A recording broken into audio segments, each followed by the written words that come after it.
pessoal, seja muito bem-vindo ao Pod Cartas, o podcast da Igreja Cartas Vivas. E hoje eu tô com um convidado super especial, tu já viu aí no thumb. Pela ironia do destino, um botafoguense nato com a igreja no Flamengo. É isso aí, é pra magoar o cara de verdade, né? Então, vou chamar ele aqui pra gente poder começar essa conversa, mas antes disso, não esquece de curtir, comentar, se inscrever. Você já viu quem é, então já pode mandar, porque eu tenho certeza que o papo vai ser muito bom. Quero agradecer ao pastor Ramon, muito obrigado por estar aqui. E, cara, eu quero que você se apresente aí, fale quem é o Ramon, mande um beijo pra quem tem que mandar. Não esquece de mandar aquele beijo, senão vai dar ruim pra tu, né? Pode se apresentar aí, Ramonzinho. A primeira coisa, você manda bem nessa apresentação, hein? Pô, nasceu pra fazer podcast. Bem, eu sou o Ramon, eu sou pastor da Igreja Batista Orla Rio, uma igreja que fica situada ali no Flamengo, na rua Marquês de Abrantes. E pela coincidência do destino, de fato, eu sou botafoguense. Eu falei para a igreja já que talvez uma das maiores bênçãos que eu posso trazer para ela como pastor é levá-la para um bairro que agrade a Deus, um bairro que tenha o nome do... Ao lado. Um bairro que é intitulado pelo maior time do Brasil, pelo menos atualmente, né? Campeão da Libertadores, do Brasileirão. Por enquanto a gente tá com a moral em dia. Mas, brincadeiras à parte, eu sou casado com a Emily Oliveira, inclusive...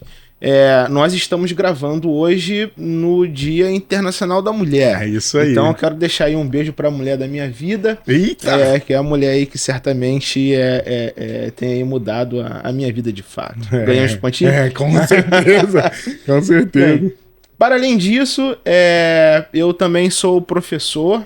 Eu dou aula de História do Cristianismo e História dos Batistas no Seminário Teológico Batista do Sul do Brasil e tenho também coordenado a nossa graduação em História lá. Então, acho que em linhas gerais é isso daí, essa é a minha vida. Eu sou pastor de uma igreja local, sou professor e sou casado. Tá coordenando e é casado.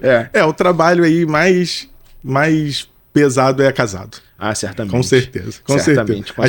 A gente tava batendo um papo aqui antes e não tava falando do nosso casamento. Sim. Mas a gente tava falando de como é relacionamento. Relacionamento. Quando tem aquela loucinha na pia 11 horas que você tem que lavar. A minha ela quer jantar e quer lavar logo em seguida. Eu fico, calma, a louça não vai sumir. Fica tranquila. Cara, casamento é cruel. Mas se você acha pouco, o cara também tá fazendo doutorado em história. Então, vai dar aula aqui no seminário também. Em nome de Jesus. Vou cobrar, eu tô nessa aí. Dívida, eu tô nessa aí. Mas, agora ele falou que agora ele tá atendendo o telefone, né? Mas qualquer coisa eu já falo com a secretária dele, com a secretária especial, Emily, minha cunhada. Depois eu explico essa pra vocês.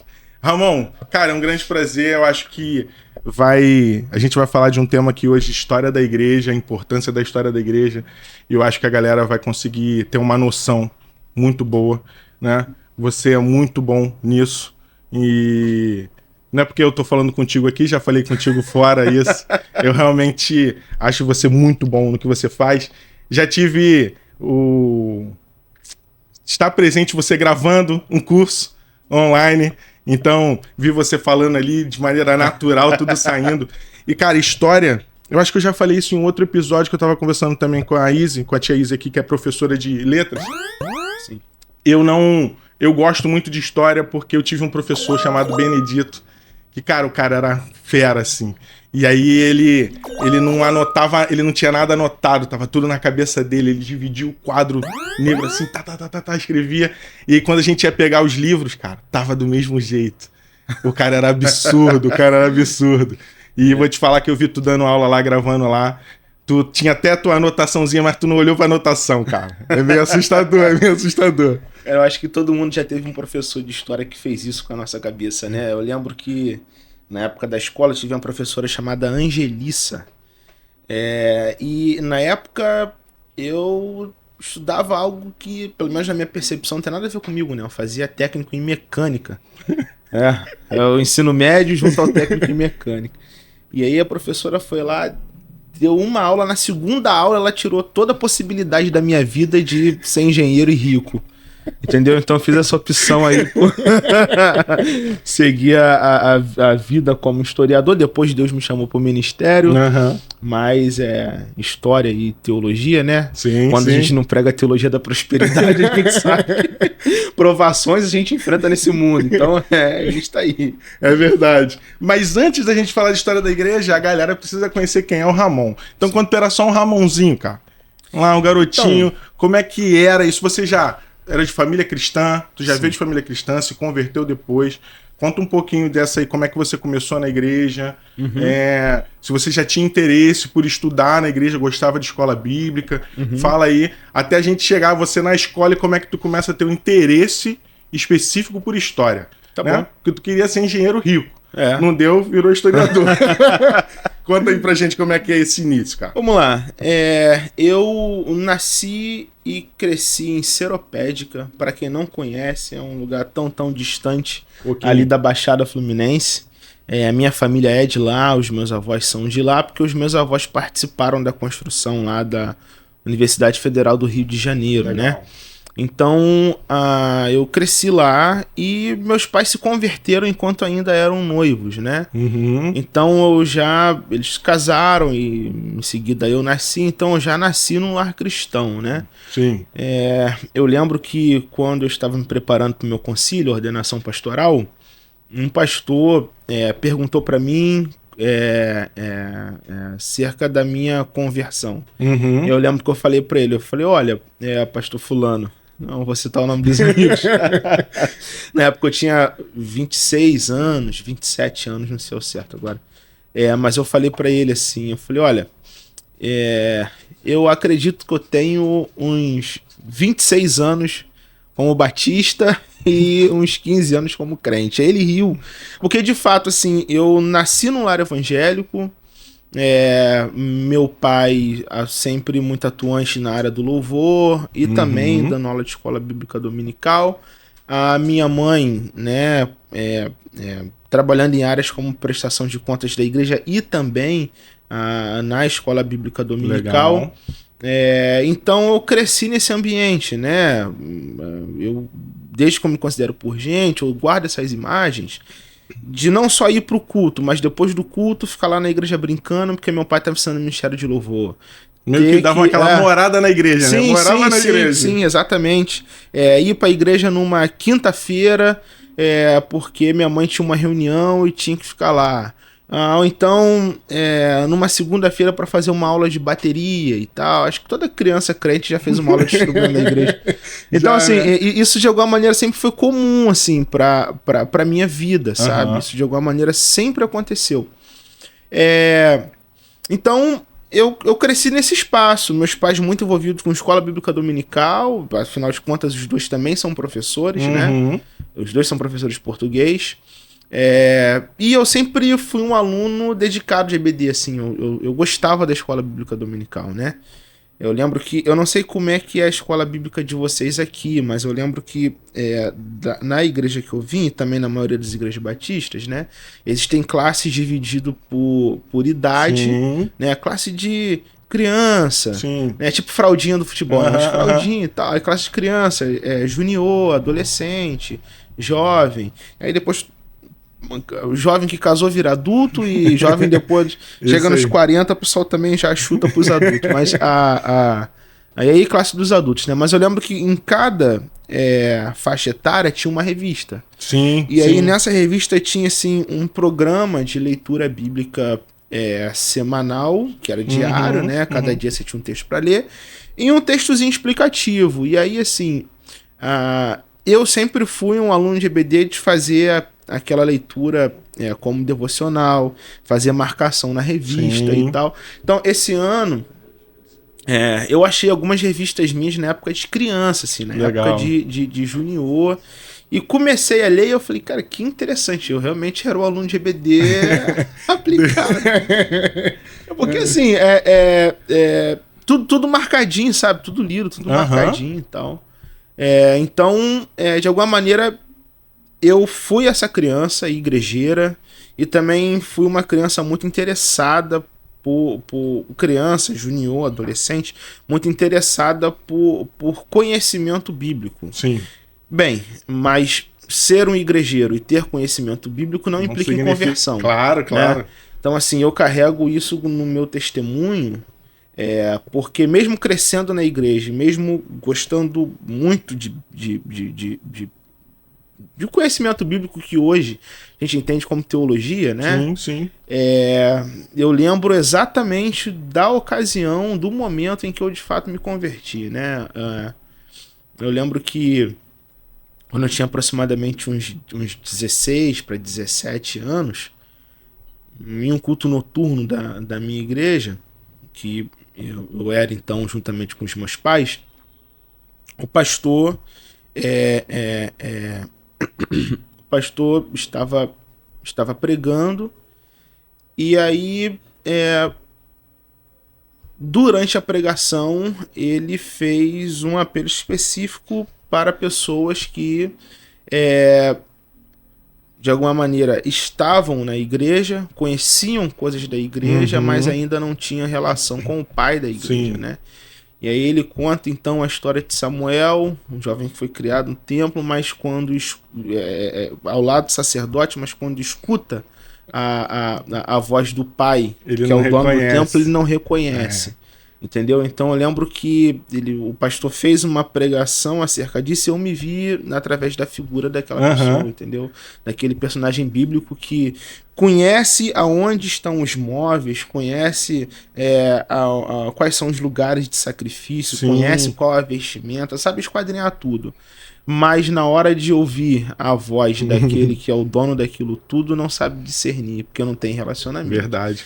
E aí eu lembro que Deus falou comigo profundamente, eu fui lá na frente, entreguei minha vida para Jesus, e posteriormente depois eu me batizei, e foi aí que a minha vida foi mudando, assim, né? Porque uma coisa é estar na igreja e conhecer coisas de Bíblia, outra coisa é permitir que essas coisas ganhem densidade, assim, prática na existência, Sim. né? E aí eu lembro que quando eu aceitei a Jesus e me batizei, começou a surgir dentro do meu coração um calor por missões, um chamado por missões. E aí, uma vez eu cheguei no meu colégio, né, que a gente estudava lá em Paracambi, reuni 2 amigos meus. Você estudava em Paracambi? Eu estudava em Paracambi. Pô, eu fiquei um tempo indo pra Paracambi, é longe, cara. Aonde, Paracambi? Na Vila Lobos que eu estudei. Então, era lá que eu estudava, pô. Mesmo? Meu colégio era lá. Misericórdia. Na fábrica do conhecimento. Cara, né? só aquela distância que tu andava do portão até lá dentro, já dava pra magoar, hein? Por isso que eu era magro na época. Se quer dar uma foto minha, só a cabeça. Pô, tu falou Paracambi, mano, foi muito longe pra mim. Mas fala aí, tu continua lá, Paracambi, na escola. E aí eu lembro que eu cheguei pra 2 amigos meus assim e falei, gente, a gente tem que evangelizar. Tem gente aqui nessa escola que tá indo pro inferno, a gente tem que fazer isso coisa por depois que você se converteu, com 16 anos ali, no gás. Isso. Aí meus amigos me olharam, não entenderam nada, entendeu?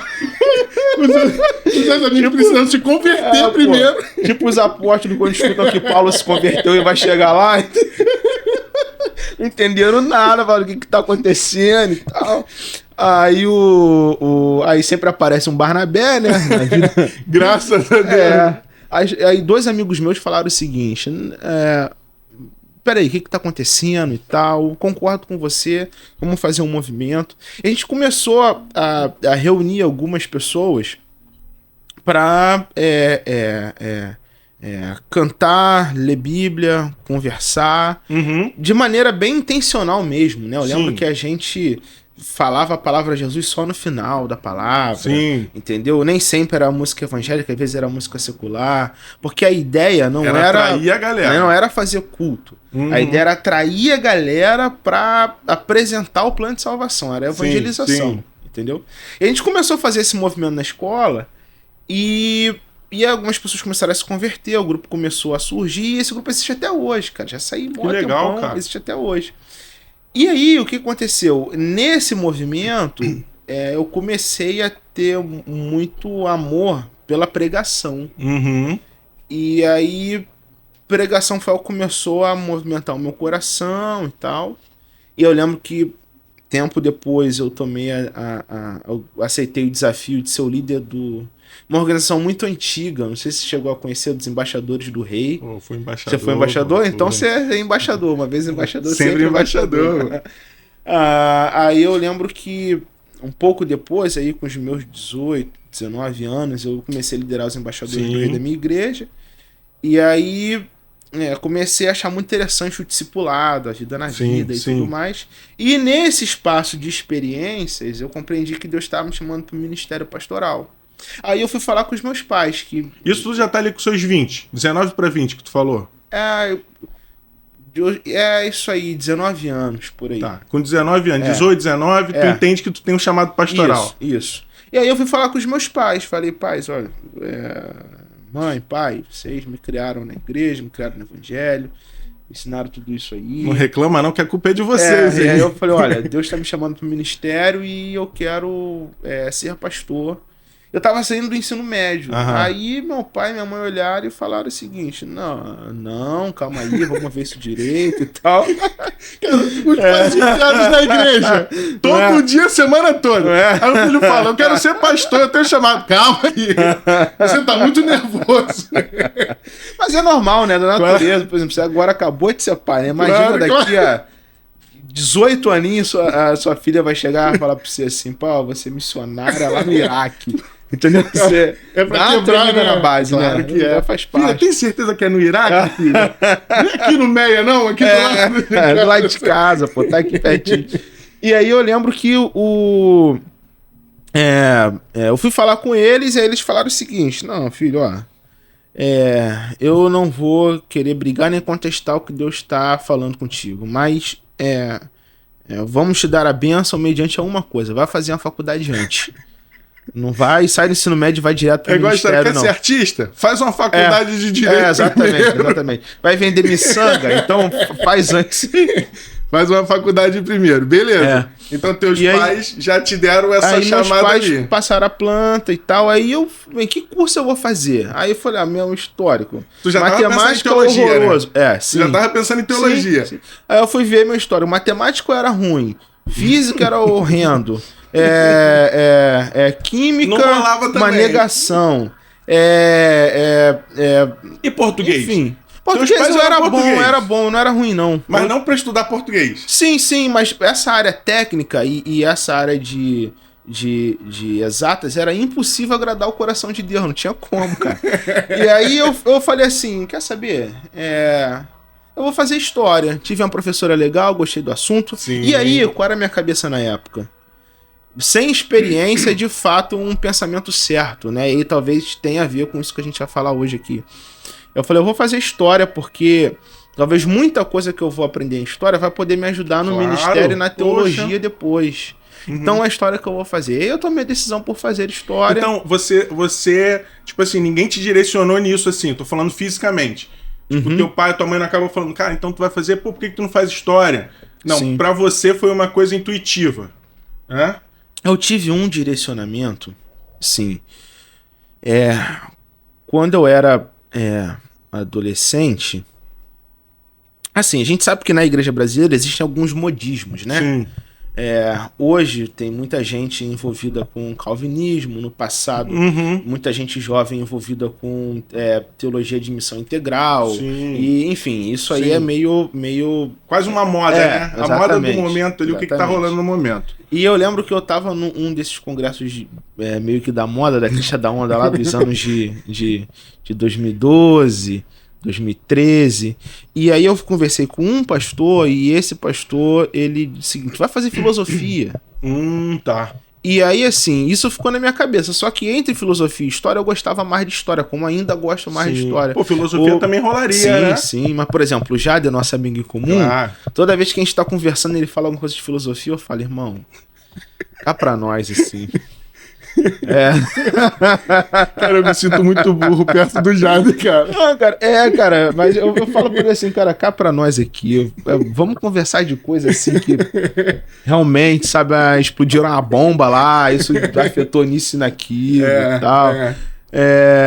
Não, nada contra a filosofia, eu gosto muito de filosofia, mas de fato, assim, eu tenho mais amor. Então te indicaram a filosofia E aquilo meio que foi uma parada assim, tipo, caraca, filosofia.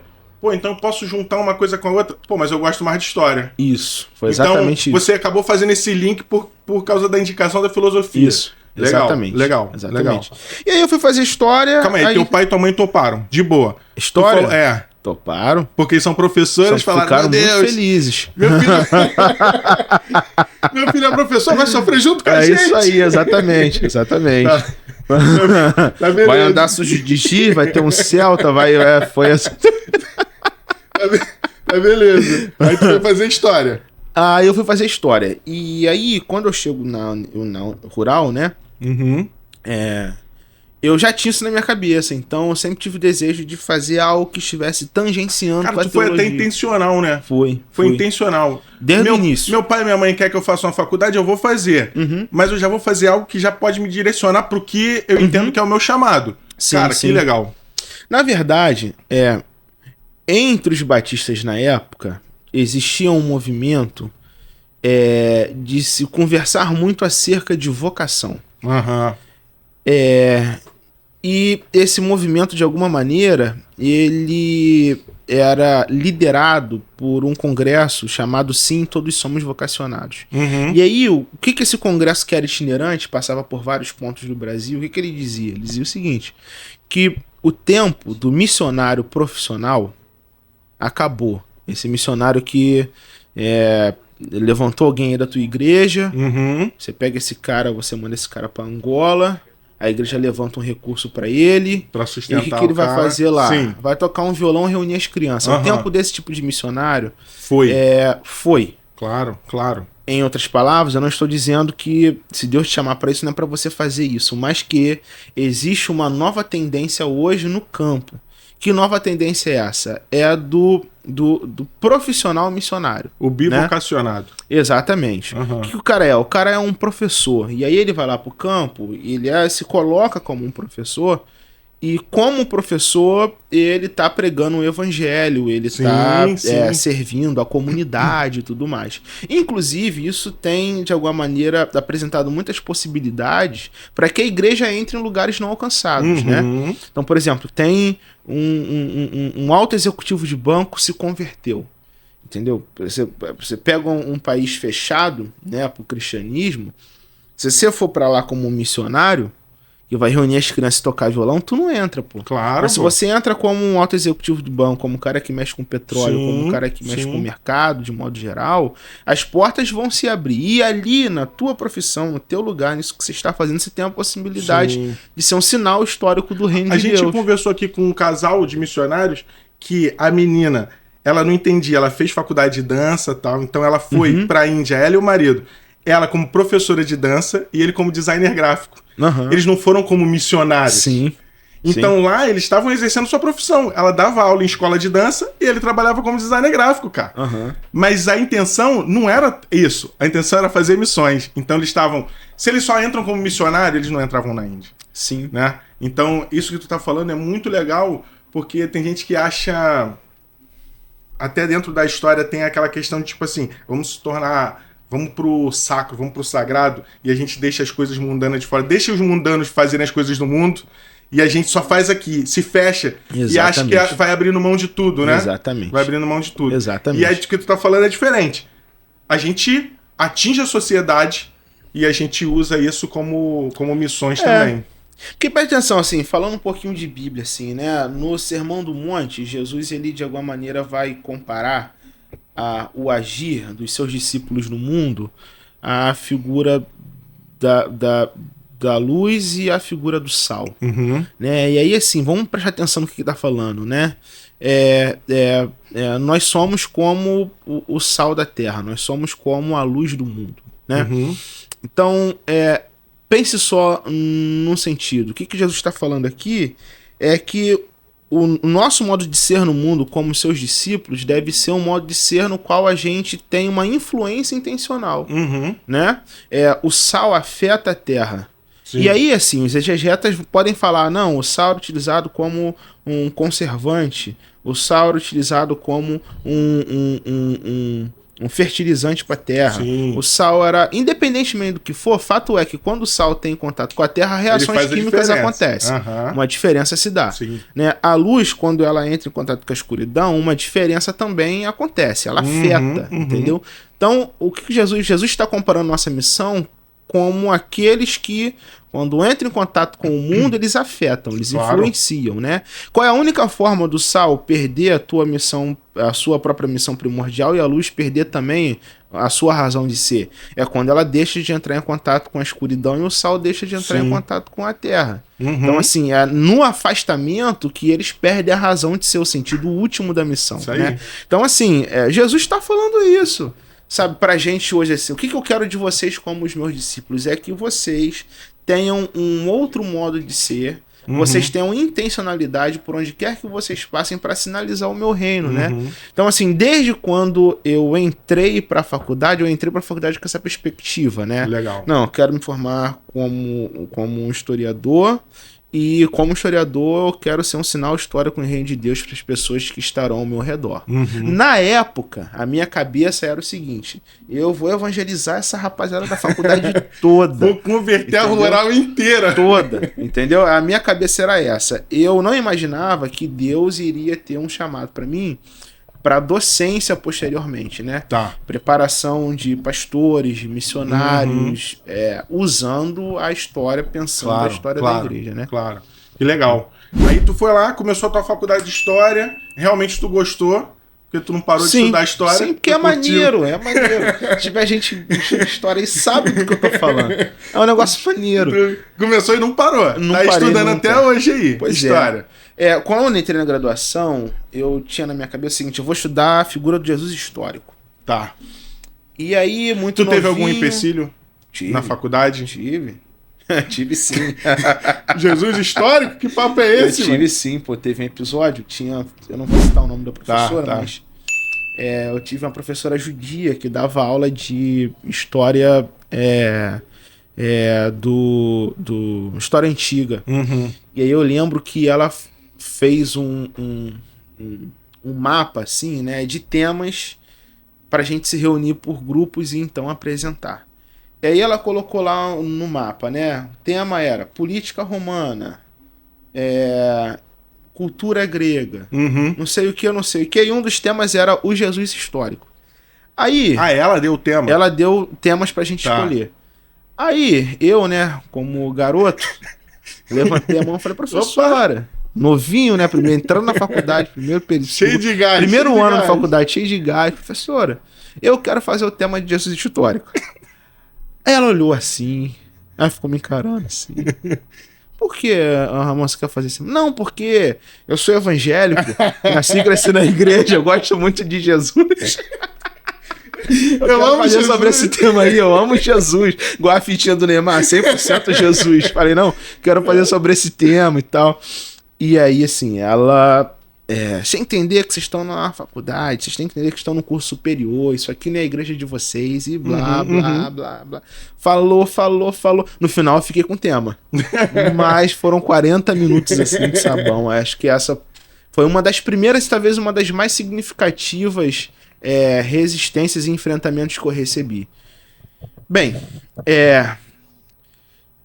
mas isso também me amadureceu muito. Sim, porque poderia ter duas ações mediante a isso. A primeira é a negação do campo, né? Nossa, a galera vai pro inferno mesmo, raça de víbora e tudo mais, não sei o quê. Que muita gente faz esse caminho, né?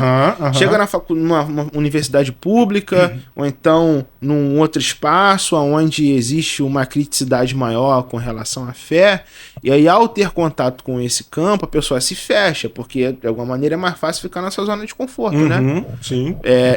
Falar que todo mundo tá perdido mesmo, e que tá com o coração duro, bate a poeira do pé e vai embora, e é isso daí, né? Sim. Então, assim, essa era a primeira possibilidade, a possibilidade da negação. Mas eu sabia que não era para isso que Deus tinha me levado para lá. Então eu falei, não, eu tive aqui essa resistência. Então eu preciso entender como eu preciso me comunicar para esse tipo de espaço. Claro, claro. Ontem eu assisti... Tu não tava no jardim de flores. Exatamente. Aí você falou, opa, agora eu já sei onde eu tô e como eu tenho que fazer exatamente. Isso aqui. Ontem eu assisti um vídeo do Tim Keller que ele tava dizendo o seguinte, contextualização não é você, de alguma maneira,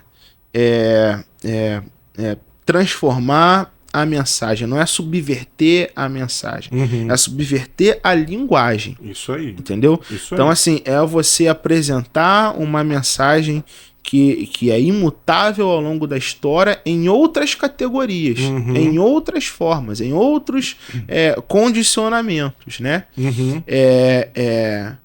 Para até mesmo que a pessoa rejeite essa mensagem, mas ela a rejeite de uma maneira que ela entenda. Ela saiba o que ela está rejeitando. Exatamente. Que a pessoa precisa ter consciência daquilo que ela está rejeitando ou aceitando. Então, é esse pensamento que eu tive na época. Eu falei, não, eu não vou fugir, não. Eu vou me envolver mais com isso e entender mais acerca de quais são os limites, quais são as fronteiras, qual o vocabulário, qual a cultura, para que eu possa, para que de alguma maneira eu consiga ter um pouco mais de adesão, para que as pessoas consigam ouvir aquilo que eu tenho a dizer também, sabe? Sim. E aí eu fiz esse movimento, peguei o trabalho e comecei a ler textos que, assim, lá no seminário, por exemplo, nem entram hoje em dia, sabe? Um texto de teologia muito crítica, ou então de historiadores muito críticos com relação aos evangelhos, à formação canônica e tudo mais. Antes da teologia, na rural, já começaram a me colocar para ler essas coisas. Para dentro da teologia. E aí eu lembro que na época, muito novinho, né, eu comecei a ler assim, eu falei, não tô gostando disso não, vou mudar de tema. Aí decidi mudar de tema. O que eu tinha pensado em estudar depois disso? Vou estudar Santo Agostinho, ou Agostinho de Hipona, né? Depende da sua tradição. Vou estudar a figura de Agostinho e tal. Aí comecei a ler as Confissões, Cidade de Deus. E eu falei, quer saber? Ainda não me encontrei, não. Aí eu mudei. Eu acho que vou voltar pra Jesus. Os meus amigos brincavam, porque cada ano eu mudava de tema. Cada ano ia pra frente. Aí fui um pouco mais pra frente, aí comecei... lá pro segundo, terceiro ano, comecei a estudar Reforma Protestante. Aí comecei a mexer com Reforma e tal, não sei o quê. E aí eu esbarrava em alguns problemas de documentação. Muita coisa no alemão, muita coisa no inglês. Na época eu não li inglês ainda. Entendeu? Então, eu falei, quer saber? Ainda não. Aí eu conheci as histórias das igrejas no Brasil.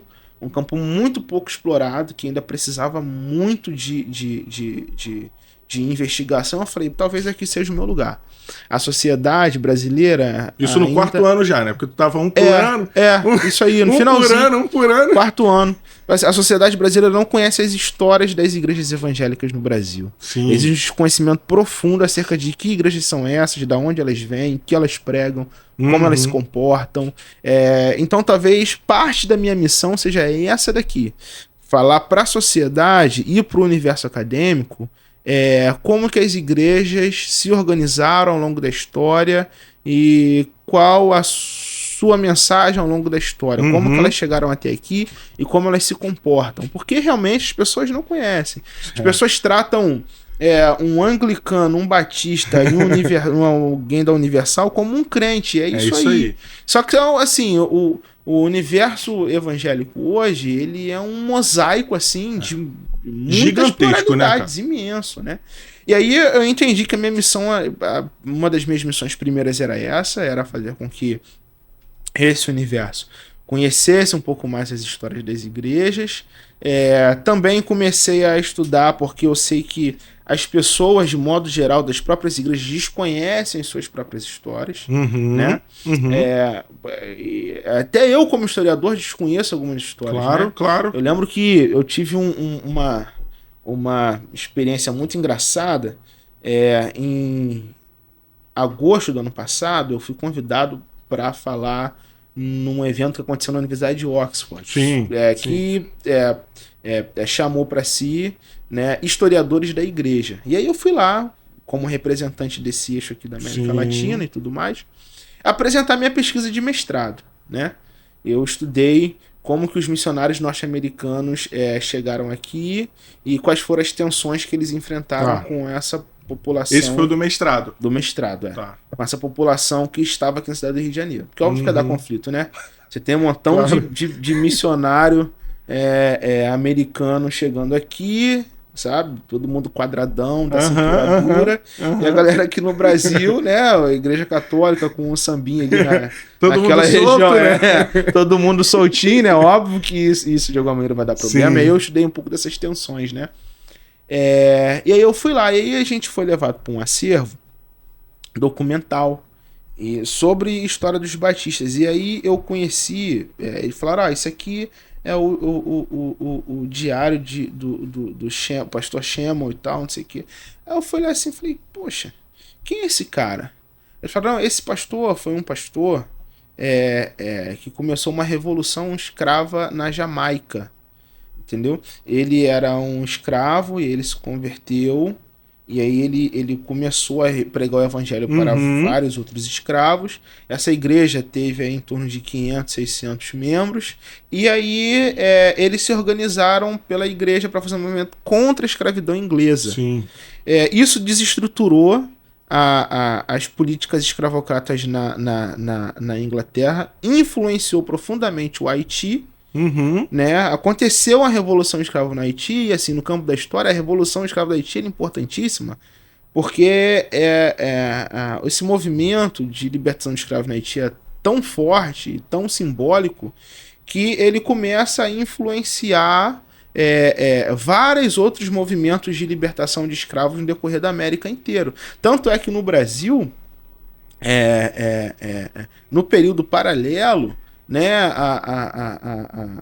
a elite dirigente brasileira tentou impedir com todas as forças a entrada de literatura em francês no Brasil, né? Sobretudo para a população, para que de alguma maneira os textos, né, que motivaram a Revolução Haitiana não tivessem impacto aqui, mas teve. Então assim, cara, você tem um pastor numa igreja local que começa um movimento, né, pela libertação dessas pessoas, que vai, cara, ter um impacto gigante, cara, no globo. A gente nunca vai saber tudo, né? Eu não conheci o cara, entendeu? Todo crente conhece o quê? Martin Luther King. Isso aí. Conhece talvez assim o fundador da tua igreja, Lutero e Calvino, que são caras que tipo assim do Calvino não, né? Mas Lutero, ele nasce como católico, estuda como católico, vive como católico, pensa como católico, entendeu? Lutero não é sinônimo de luteranismo. Entendeu? Sim. Os luteranos são outra coisa. O indivíduo verdade. Ele cresce nesse mundo, sabe? Ele vive nesse mundo. Então,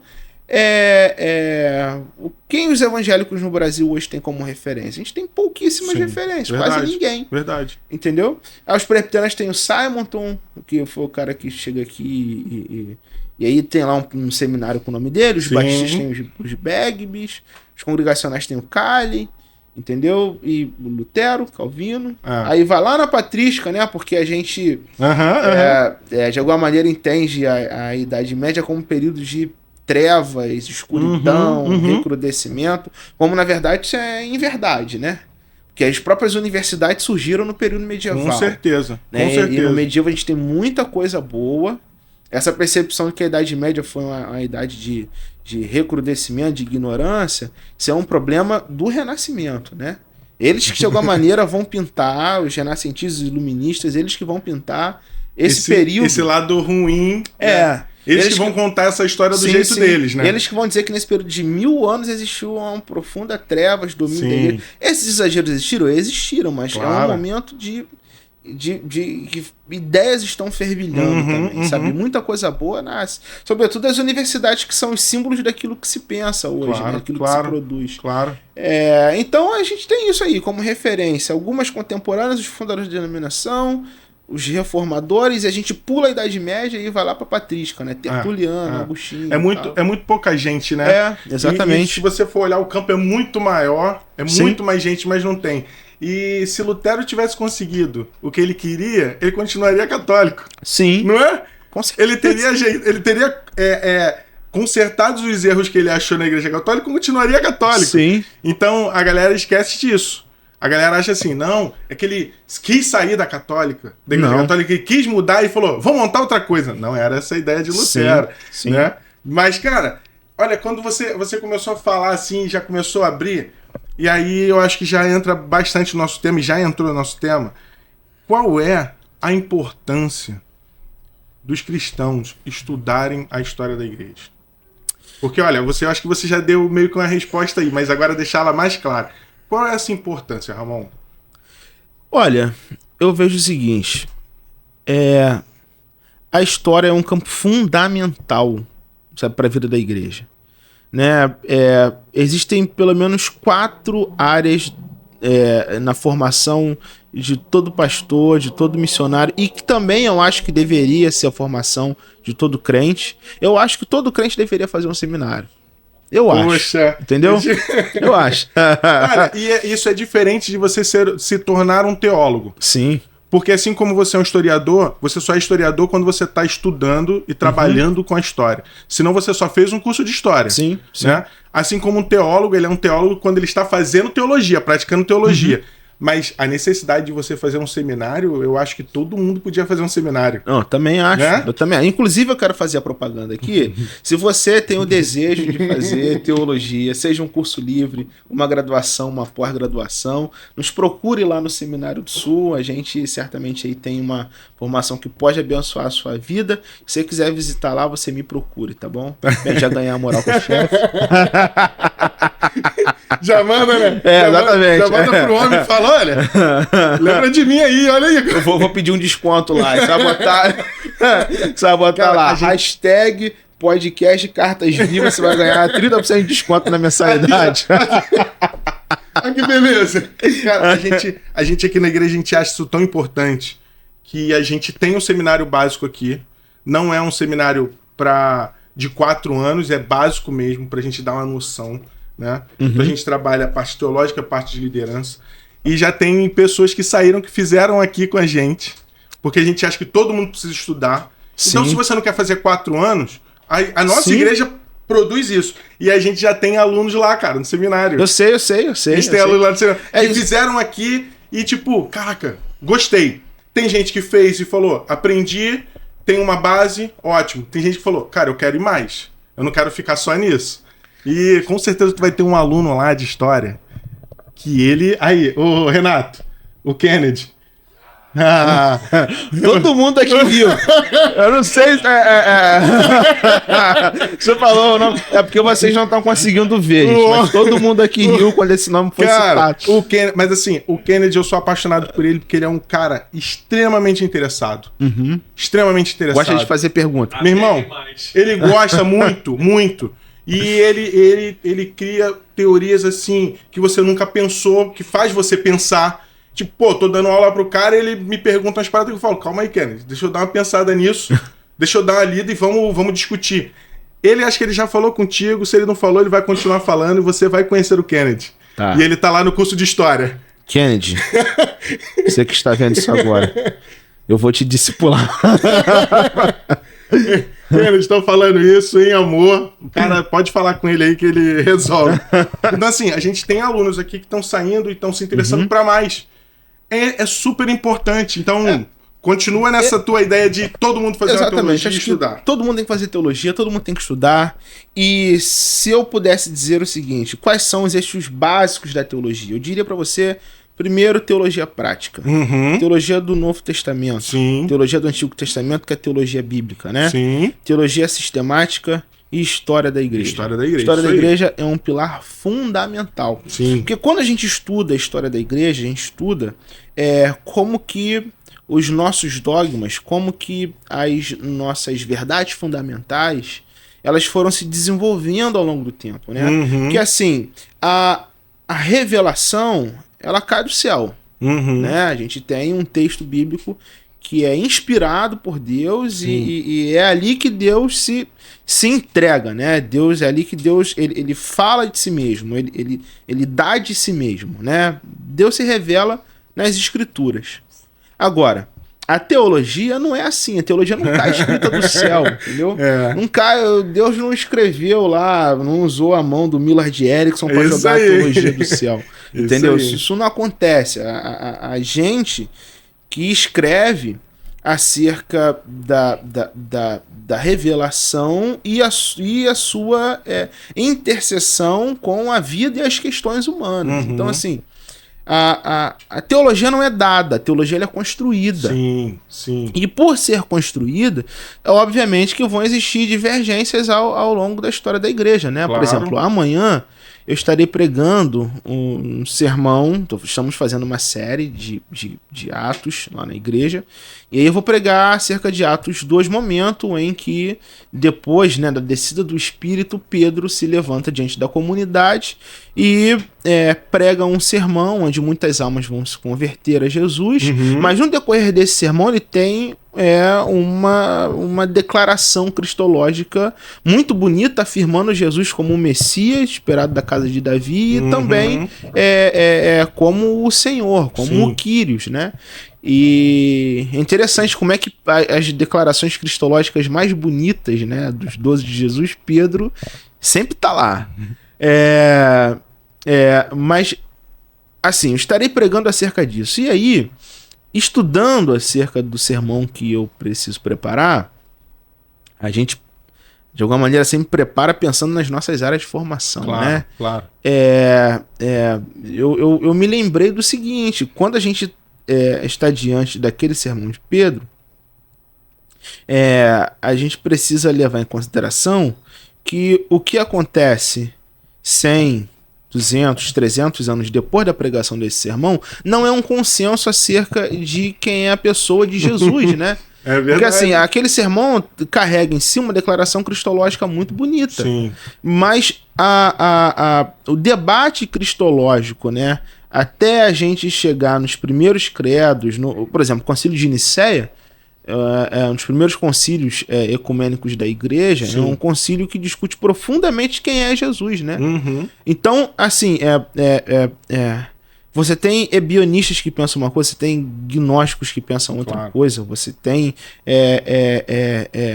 uma série de divergências acerca de quem é Jesus e do que ele faz, que a gente só pega quando a gente estuda a história, né? Então, assim, estudar a história é perceber o seguinte: esse grupo pensou isso, aquele grupo pensou isso, a ortodoxia da igreja pensou isso, e aquilo que eu acredito de alguma maneira não é comunicado de maneira que cai do céu pra gente, né? Pessoas tiveram que se dedicar para tornar esse conhecimento tangível a nós, né? Então, assim, estudar a história da igreja é estudar como que as verdades da fé circularam historicamente. Sim. Isso é muito importante. Outra coisa, estudar a história da igreja é compreender por que nós nos comportamos da maneira que nós nos comportamos. Sim. Né? Eu lembro, por exemplo, que na época da pandemia, Covid-19, muitas igrejas começaram a refletir sobre muitas coisas, né? Culto, uma celebração transmitida com cada um na sua casa ou não? A gente, de alguma maneira, como igreja, a gente pensou isso. A gente parou para se dedicar a esse tipo de reflexão. Foi forçado a pensar nisso, né? Foi forçado a pensar nisso. Nós fomos forçados a pensar nisso de fato. Né? Culto. Você assistir o culto da tua casa sendo transmitido. Porque até a pandemia era quase que unânime que não é culto. Claro, Cristo em casa, esse papo não funciona. Hoje mudou, assim, de alguma maneira. A maioria não tinha nenhuma transmissão para passar para ninguém, né? Exatamente. A gente não pensava em evangelização digital, a gente não pensava em igreja virtual. Hoje em dia já existem essas coisas, né? O mundo fez com que a gente pensasse coisas que a gente não pensava antes. E história tem a ver com isso, entender o que a sociedade, a atmosfera está nos lançando a pensar. Né? Bem, outro exemplo também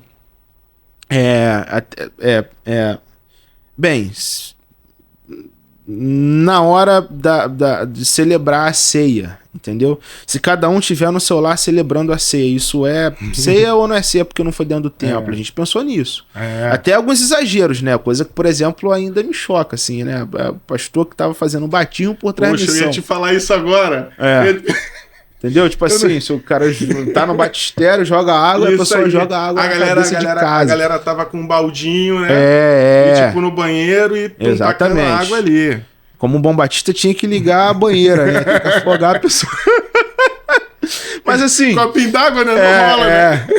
Mas assim, esse debate foi um debate profundo no tempo. Sim. E aí, o que acontece? Eu lembro que quando a gente teve a gripe espanhola, que também foi uma outra pandemia muito significativa para a história do Brasil, levantou-se um debate, foi um debate muito importante para como a gente se organiza da maneira que a gente se organiza, entendeu? Por exemplo, hoje, na minha igreja, provavelmente na sua também, cada um tem seu cálice individual. Isso aí. Questão de higiene, né? Você tem o teu copo, 4 canecas aqui.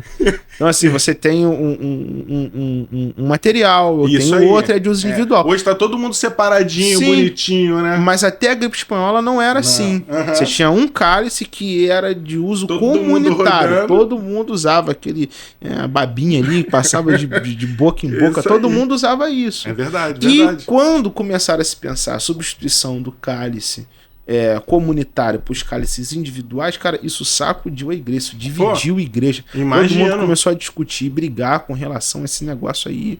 Então, a gente precisa também entender o seguinte: estudar a história é estudar o porquê que nós fazemos o que fazemos e somos o que somos. Quer ver um outro exemplo? Eu não sei se você já se deu conta que os templos evangélicos no Brasil são muito diferentes dos templos católicos, são muito diferentes dos templos europeus, né? Os nossos templos parecem galpões. Sim. Mas o que acontece? Hoje a gente acha que a forma dessas nossas igrejas serem o que são é porque são naturais, sempre foi assim. Não é isso. Porque, se eu parar para analisar, até os templos mais tradicionais, eles não têm grandes cruzes na frente, não tem pinturas na frente, entendeu? Templo católico não, tem cruz, tem pintura, tem cara de santo, tem isso, tem texto, tem vitral, tem... Templo evangélico não. O católico ele tenta seguir esse padrão de sempre, né? Sim. Sempre. Mas as igrejas evangélicas na Europa, se você for na igreja batista, na igreja luterana, na igreja presbiteriana, você não vê imagem, mas você vê vitral, você vê uma arquitetura mais rebuscada. Claro. Mas como que se dá? No período do Império, entendeu? Quando um período que os evangélicos começaram a chegar para o de missão, para o time de imigração, nesse período que os primeiros evangélicos começam a chegar no Brasil para ou migrar ou para fazer missão aqui no nosso país, você tinha uma proibição, né? Você não podia ter construções de templo católicos, né? Então, assim, o que os missionários faziam para de alguma maneira driblar esse negócio? Eles construíam espaços de celebração que não eram identificados como templo religioso. Então você tem casas de celebração que se parecem casas de pessoas, né? Sim. Então, assim, você tem prédios que não tem cruz, que não tem grandes letreiros, que porque depois, não era para parecer com a igreja católica. Não era para parecer com a igreja de modo geral, entendeu? Depois, quando você tem a proclamação da República e a separação entre igreja e Estado, aí você já tem aí a construção de alguns templos que tem um pouquinho mais de cara de templo, mas mesmo assim muito diferentes, né, de uma igreja evangélica europeia ou de uma igreja católica convencional, né? Você tem um letreiro, mas você tem talvez uma arquitetura neoclássica, ou então uma arquitetura outra do tipo, mas mesmo assim não são templos muito identificados. Nunca, assim, depois dessa situação, nunca mais voltou pro que era o que era o básico ali que todo mundo fazia. Agora a gente tá mais livre, a gente vai até mostrar mais que é uma igreja, mas nunca mais vai ser aquilo lá, né? No caso do Brasil... Cria uma característica, né? No caso do Brasil nunca teve um antes, sempre foi mais ou menos desse jeito mesmo. Mas, por exemplo, se você for procurar as igrejas presbiterianas, batistas, congregacionais nos Estados Unidos e na Europa, a arquitetura é diferente. Então, nós começamos a construir templos com cara de casa, simples, entendeu? Sim. Como que isso se dá? Se dá por processos políticos, culturais daquele tempo. Então, estudar a história é estar consciente dessas coisas. Né? Estudar a história também implica em perceber que a teologia ela não é solta no mundo, sabe? A teologia ela se encarna na vida de pessoas e ela acontece mediante a processos sociais que são encarnados também na vida de pessoas, né? Tava dando uma aula pros meus alunos do seminário esses dias e eu falei para ele, gente, Lutero não escreve as 95 teses no castelo, na porta do castelo de Wittenberg, e o mundo muda. Não é assim que funciona. Parece que foi assim, né? Exatamente. Ele pregou lá, ele virou as costas, tudo mudou, né? Exatamente. Eu falei, não é assim que as coisas funcionam. Primeira coisa, porque elas estavam escritas em latim. Que latim, de alguma maneira, era e ainda é como uma língua oficial da igreja, essa língua de discussão internacional da teologia, né? Então, assim, para uma sociedade que a grande maioria era analfabeta, né? Não sabia ler na sua língua. Exatamente. Ele não está falando para todas as pessoas, ele está falando para um grupo pequeno de clérigos. Então, é um debate de cima. Por isso que a reforma luterana também é conhecida como das reformas magistrais. Né? Então, assim, é um debate de cima. Segunda coisa,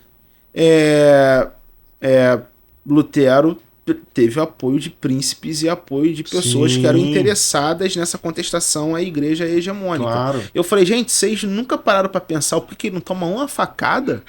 Entendeu? Tipo assim, como é que ele consegue se esconder? Como é que ele consegue... Exatamente. Né? Como é que ele fala o que ele fala, provoca o que ele provoca e não toma? Hoje a gente falaria na linguagem carioca, não toma um tiro, né? Mas na época não toma uma facada, não toma uma labaretazinha de fogo na Inquisição. Como? Nada, gente? né? Entendeu? É verdade. Por quê? Porque existia apoio de pessoas que estavam interessadas que aquilo que ele falasse propagasse. E não era qualquer pessoa. Exatamente.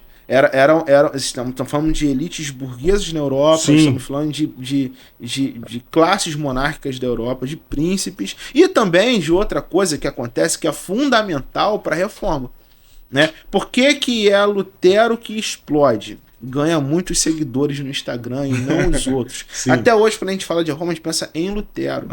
Quanto está advento da imprensa. Claro. A política e a teologia que ele está aplicando vai acontecer no momento a gente tem uma imprensa surgindo na Europa. As pessoas vão pegar aquilo e vão começar Parece que foi Lutero que iniciou essa discussão.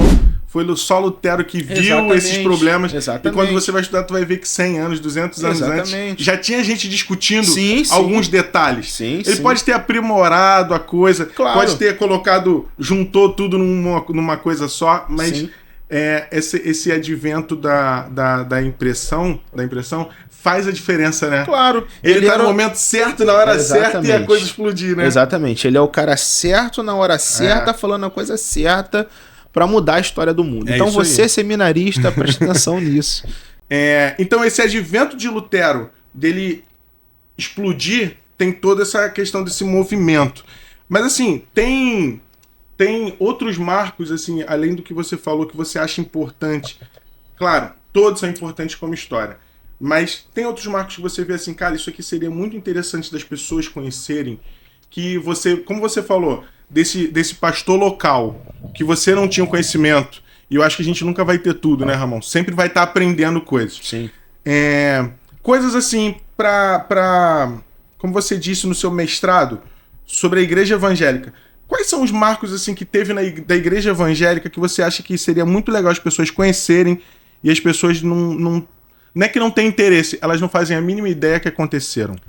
Você está falando a nível de Brasil ou a nível de... Nível Brasil, vamos Brasil. Tá. Vamos nível Brasil.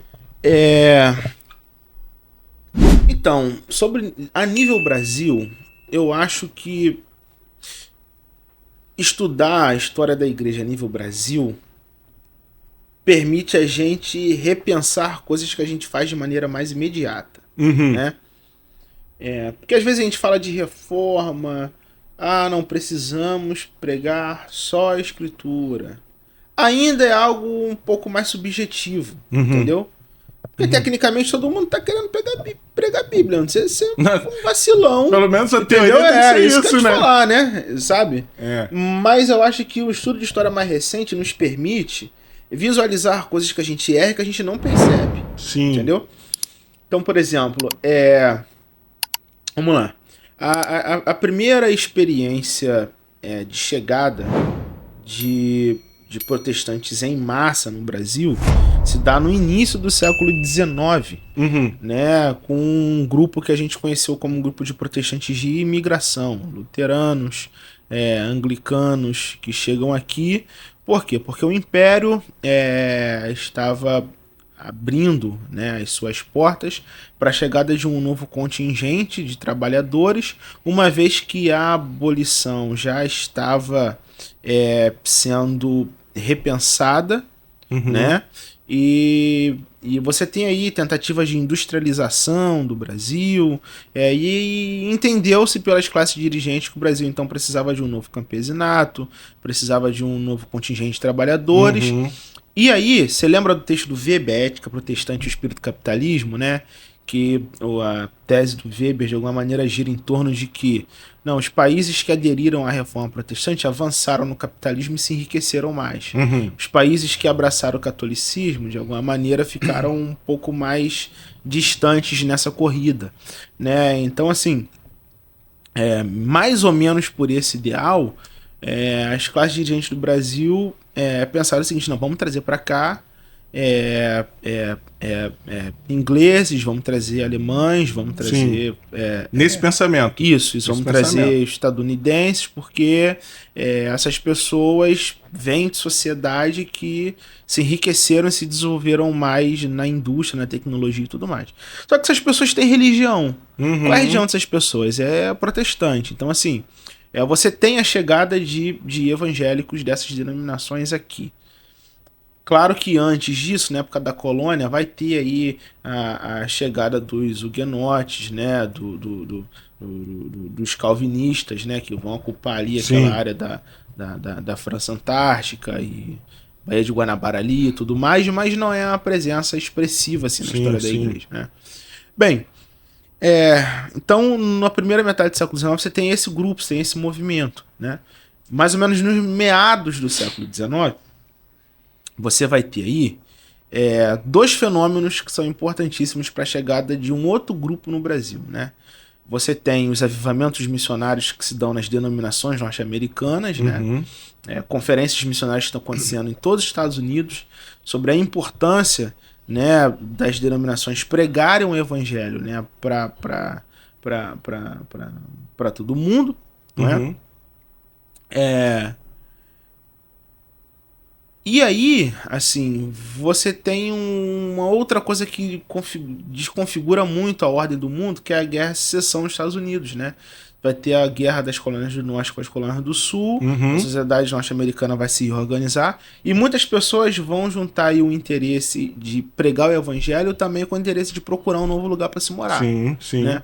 Então, assim, os batistas, os presbiterianos, os metodistas, eles vão começar a enviar missionários para o Brasil. Né? A China aparece sempre como o principal campo, né, dessa primeira parte desses movimentos missionários, China, Nigéria, mas o Brasil é pensado como o primeiro e grande campo da América Latina. Então você vai ter o envio de missionários para o Brasil. E aí, preste atenção na seguinte questão que nos mostra e nos faz repensar de erros que a gente comete hoje, né, que se a gente tivesse com um olhar mais atento da história, talvez a gente faria diferente. Quando esses missionários chegam aqui, eles chegam de tradições teológicas diferentes, eles chegam de contextos sociais diferentes, denominações diferentes, né? Até entre as próprias denominações. Por exemplo, antes dos presbiterianos, você tem presbiterianos do norte e presbiterianos do sul, que estavam guerreando lá há pouco tempo, lá, saindo no tiro nos Estados Unidos. Entre os batistas, é mais batista do sul mesmo, uma presença muito maior. Mas então, assim, você tem missionários chegando aqui que partem de pressupostos teológicos, sociais, políticos e tudo mais, muito diferentes entre si. Você não tem uma hegemonia desses missionários que são chegando. Não veio todo mundo do mesmo lugar. Exatamente. Pensando da mesma maneira, né? Pensando da mesma maneira. Tem essa diferença, né? Sim. E aí, olha só que interessante. Quando esses missionários eles chegam aqui, eles precisam dar as mãos, eles precisam se apoiar. Então, assim, esse movimento, o surgimento das denominações, ele é tecnicamente posterior. Quando os missionários chegam aqui, o que eles precisam contar? Eles precisam contar um com o outro.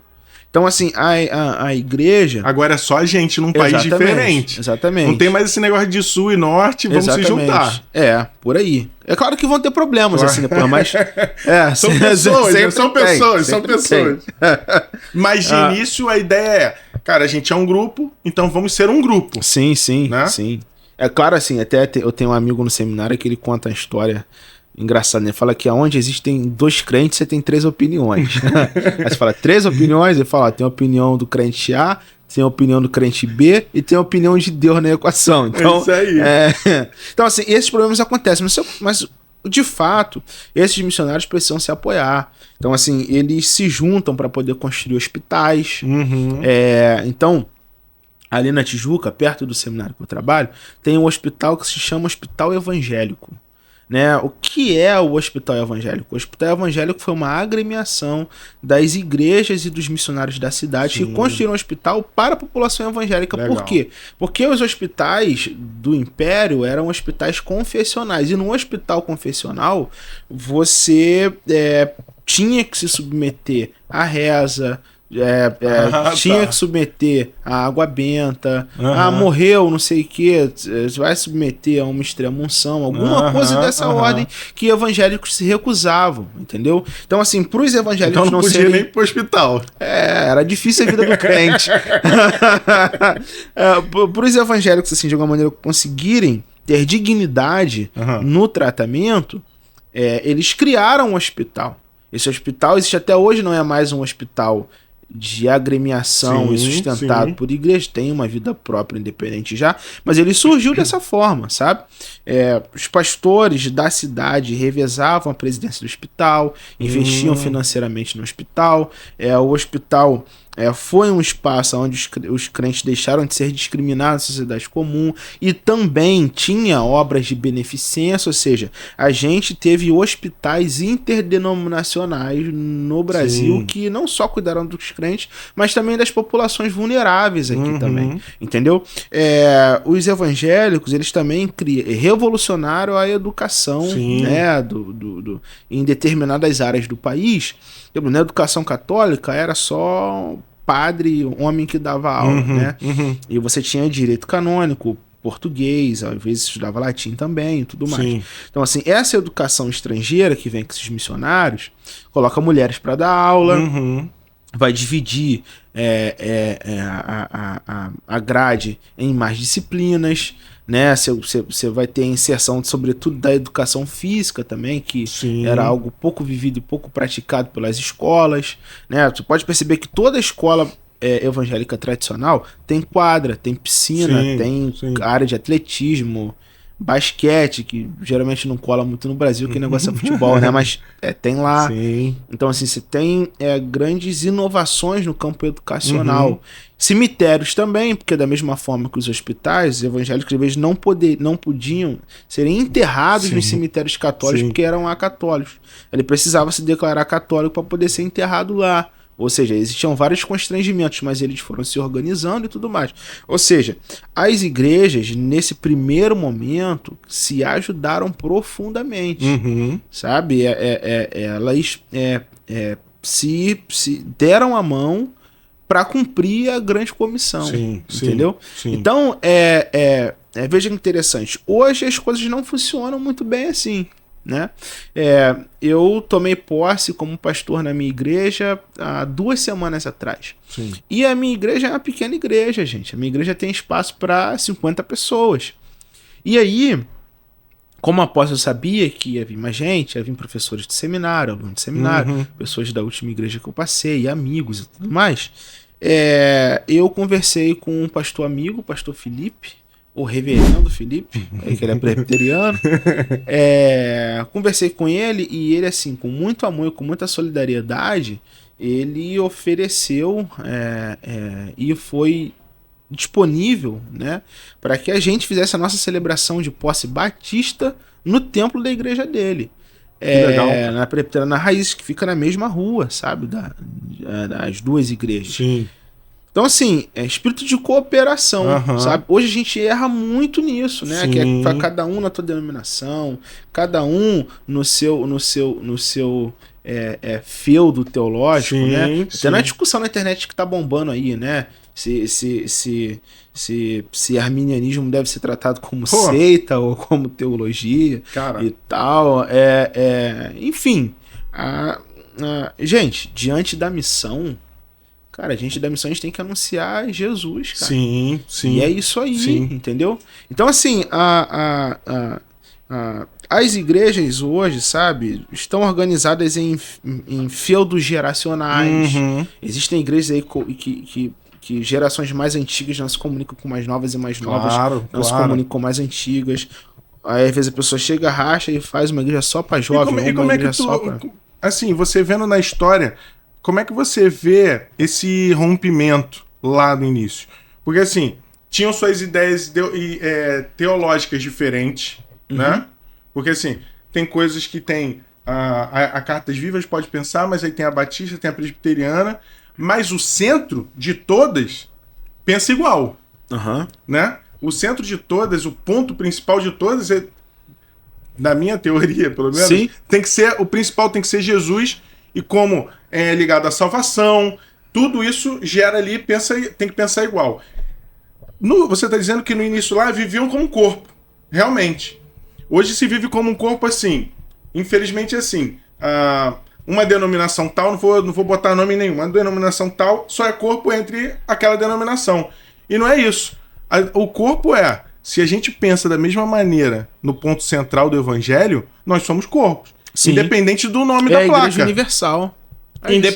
Independente da placa. É porque tem a igreja chamada... Não, uma igreja universal, não a igreja universal, mas esse termo teológico quebra a gente, né? Porque o conceito de catolicidade é de uma igreja que ela é universal. Isso, você fala em igreja católica, vamos falar que você tá falando de catolicismo. Isso aí. E estrito senso.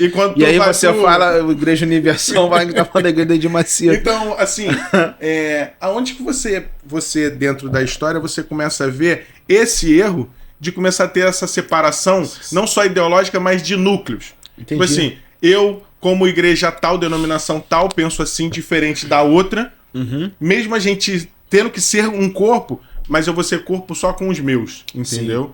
Que aí tem essa separação de, não tem mais, e eu acho que não precisava ser especificamente, mas essa junção de, vamos fazer hospitais, vamos ter escolas, vamos ter o cemitério, como um corpo, no geral, e a gente vê isso perdendo. Então, esse trabalho mútuo, ele vai fazendo com que as igrejas se fortaleçam. Então, assim, as igrejas denominacionais, elas vão se fortalecendo, vão implantando outras igrejas, e aí esse trabalho vai se fortalecendo, né? Então, por exemplo, nesse tempo, as igrejas chegavam, você plantava a primeira igreja em determinado lugar, fazia uma escola, anexo e tal. E aí você vai ter gente que está se convertendo, você vai ter construção de seminários que vai enviando novos pastores, né? Sim. Para lugares que ainda não tem igreja. E então, assim, as denominações elas vão se estruturando. E aí, quanto mais as denominações se estruturam e acumulam patrimônio, né? E com a injeção que elas vão recebendo também de pessoas e de dinheiro das denominações mães nos Estados Unidos, elas começam a tomar um caminho natural de se segmentar. Sim. Né? Por exemplo, a gente no passado tinha um hospital interdenominacional, mas a gente conseguiu construir um batista. Vamos dar aqui a nossa cara, fazer do nosso jeito e tudo mais, porque agora a gente tem o nosso. Não, agora a gente tem uma escola batista, presbiteriana. Vamos aqui cuidar da nossa escola, porque a gente tem um seminário e tudo mais. Então, assim, conforme essas essas ramificações do protestantismo vão crescendo, as estruturas denominacionais vão crescendo, se enrijecendo e vão criando agremiações que vão chamar os próximos para serem um corpo, né? Bem, isso funciona bem, talvez, aí até a década de 90, entendeu? Quando, assim, você começa a ter um declínio denominacional, né? Porque, por exemplo, hoje, alguns cientistas da religião já dizem que a gente vive o tempo do pós-denominacionalismo, né? E aí é interessante a gente pensar que, talvez, hoje, a denominação já não seja mais aquilo que faz uma pessoa ser de determinada igreja. Sim. Ou, se faz, não é o principal motivo delas, né? Porque você tem hoje, talvez, o carisma da liderança como algo muito forte, né? A teologia da liderança também como algo que conta muito. A liturgia, o culto, né? Sim. É uma igreja que toca o worship, que toca hino do HCC, que isso conta muito. Porque se a gente for analisar perfil das membresias da nossa igreja, na minha igreja tem gente que veio da Assembleia, tem gente que veio da Nova Vida, tem gente que veio da Universal, tem gente às vezes que é batista e que sai. Quando eu fui pastor de jovem eu vivi isso. Eu vi gente saindo da juventude, chegando também, mas gente saindo da juventude que eu olhei assim e eu falei, cara, vai. Eu não tenho nem o que falar, porque não tem como. Não tem como. Tipo assim, se você é minha ovelha e escuta a minha pregação, não tem possibilidade de você querer estar aqui e lá. Ou é aqui ou é lá, entendeu? Então é isso aí, vai lá é teu lugar então, que Deus te abençoe, vai embora. Sim. Entendeu? Então assim, mas além disso, o que está por trás disso? Que essas categorias GIDs, elas de alguma maneira foram se dissolvendo, né? Hoje já não é mais o denominacionalismo que manda, sabe? Hoje existem outros elementos que são mais fortes do que isso. Filiação do movimento da moda teológico também diz muito, a gente acabou de falar isso sobre os problemas que estão acontecendo, né? Então existe assim, essas categorias, né? Dos guetos, elas são mutáveis no decorrer do tempo, né? Às vezes as pessoas se unem juntas porque eles são os únicos evangélicos diante de um mar católico. Aí o movimento começou a crescer, eles se juntam como denominações porque eles têm um eixo em comum entre as outras denominações que também já estão crescendo. Mas aí a denominação cresceu tanto, tem tanta gente diferente, entendeu? Que aí as pessoas começam a se reunir nos guetos dentro das suas próprias denominações. Então, esses campos, né? Existe um autor que eu gosto muito, Pierre Bourdieu, que ele fala isso, né? Essas noções de campos, né? Que agremia pessoas, elas estão em constante mudança esse tempo todo, elas não param, sabe?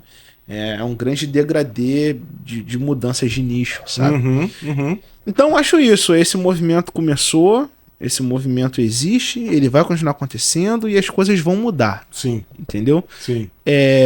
Mas a gente sempre precisa, à luz da história, entender que sempre existirá uma alternativa, né, para um grande dar de mãos para o cumprimento da missão, sabe? E a luz da história nos mostra que isso foi muito abençoador e o presente nos mostra que isso é muito abençoador. Nós estamos aqui, né? Nós somos amigos, estamos uma caminhada, mas nós somos de tradições e de denominações diferentes. Mesmo você já sendo embaixador do rei, conhecendo bastante coisa do lugar que eu venho. Mas nós estamos aqui juntos para poder conversar sobre o reino de Deus. Isso é abençoador, sabe? Então, talvez esteja aí um exemplo do que eu acho que a história mais recente pode nos ensinar. Se eu for dar outros exemplos, talvez esse episódio vai durar 4 horas. Só, como a gente está aqui conversando, como você deu o exemplo do reverendo Felipe. Felipe. Do reverendo Felipe, que ele é da presbiteriana, mas, cara, a igreja está de portas abertas, vai vir um número grande de pessoas, então faz aqui. Então, assim, é pensar como um corpo mesmo, né? Não ficar preso a só a algumas linhas teológicas ou coisas que divergem. Sim. Mas o centro é o mesmo, somos um mesmo corpo. Sim. E eu acho que isso é bom, edifica. Você acaba vendo o outro lado, eu vejo o outro lado, e a gente consegue se entender mais, né? A gente vai se enriquecendo, porque a diferença, ela também ensina, ela também enriquece. Sim. Né? Vai ter alguma coisa da tua caminhada da tradição que eu vou falar, pô, isso aqui não é a minha praia, isso aqui não é o meu pensamento, e aí, obviamente, eu vou começar a pensar melhor, porque eu acredito no que eu acredito. Sim, né? sim. Existe um teólogo, ele é um teólogo católico, na verdade ele é um dos comissionados pelo Vaticano para discutir e pensar a evangelização de ateus, um padre tcheco chamado Tomáš Halík. Né? Ele tem uma biografia muito interessante, porque ele é um filho do século XX, né? E aí ele fala um negócio muito bacana. Ele fala, olha só, quando eu me converti e eu me tornei um sacerdote, eu tive que exercer o sacerdócio na parte oriental da Europa, né? Então, eu vivi sobre o regime comunista e eu tive que lidar com a perseguição. Né? Então, assim, eu participei de igrejas subterrâneas, eu participei de igrejas sobre conversões. Então, eu vivi essa experiência. Existia perseguição, o trabalho era difícil, mas a gente viveu muita coisa boa também. Ele vai falar, e também vivia a abertura para as democracias liberais. E aí ele fala, eu vi que a igreja ter todo o apoio do Estado, a igreja ter toda a possibilidade de crescer, a igreja ter seus benefícios, entendeu? Mas aí ele fala, mas às vezes eu sinto saudade da época que a gente se reunia no porão. E aí ele falou, isso eu acho muito significativo, porque ele fala assim, talvez... na época que a gente se reunia no porão, a gente se importava com aquilo que de fato tinha que se preocupar. Só pra fechar, assim... Pode fechar. Ver esse insight aqui da minha cabeça, eu me lembro disso, mas ele fala algo muito interessante. Ele fala que a dúvida é a maior bênção para a fé. A dúvida é o maior benefício para a fé. Né? Porque ele vai falar assim, quando eu estava lá na igreja subterrânea, eu pensava, será que é isso mesmo que eu devo continuar fazendo? Será que é isso mesmo que Deus quer de mim? Será que realmente faz sentido isso que eu estou pregando, que eu estou vivendo? E quando você para fazer esse tipo de pergunta com relação à sua própria fé, à sua própria agência no mundo, você se reafirma, você pensa outras possibilidades para continuar professando a sua fé e também exercendo a sua missão no mundo. Então, assim, a gente não pode se deixar levar por uma corrente fundamentalista que quer, a qualquer custo, anular a possibilidade da dúvida. Porque a dúvida, ela é benéfica. É necessária, né? É necessária para aqueles que de fato acreditam em Deus e acreditam na missão. Sim. Entendeu? Sim. Então, assim, no decorrer desses encontros de tradições, né, que eu vou olhar para algo da tua tradição, eu vou falar, isso eu não acho tão legal. Eu acho maneiro isso aqui na minha tradição. Ou vou ver algo também que eu vou dizer o seguinte, isso é muito legal. Por que a gente não faz isso? Sim, claro. Entendeu? Claro. E a gente repensa. Claro. Então, eu acho que esse é um caminho muito abençoador. Mas fala aí. Quando você falando sobre isso, cara, quando esses missionários chegam na igreja e quando esse missionário, esse padre é enviado, me fez pensar em algo aqui agora. Claro, que eu não tô querendo que seja só desse jeito funciona, ou só assim, mas você percebe que quando há uma dificuldade, o essencial é o que une? Com certeza. E quando você tem uma liberdade maior, parece que, tipo assim, as coisas que são detalhes fazem a gente se separar mais. Então, assim, olha, a gente tem uma liberdade hoje no Brasil, não vamos discutir qual é a quantidade de liberdade ou não, mas a gente tem a liberdade de andar com a Bíblia debaixo do braço. Então, o cara que é assembleano, meu irmão, ele tá todo de terno, de gravata, com a Bíblia aqui, e ele vai. O cara que é mais do worship, meu irmão, tá com a Bíblia no celular e ninguém nem tá vendo, ele tá todo estilosinho lá dele andando. A gente tem uma liberdade, e a gente se importa mais com detalhes o detalhe do que eu não gosto no Ramon, ou o detalhe do que o Ramon não gosta no Hanan.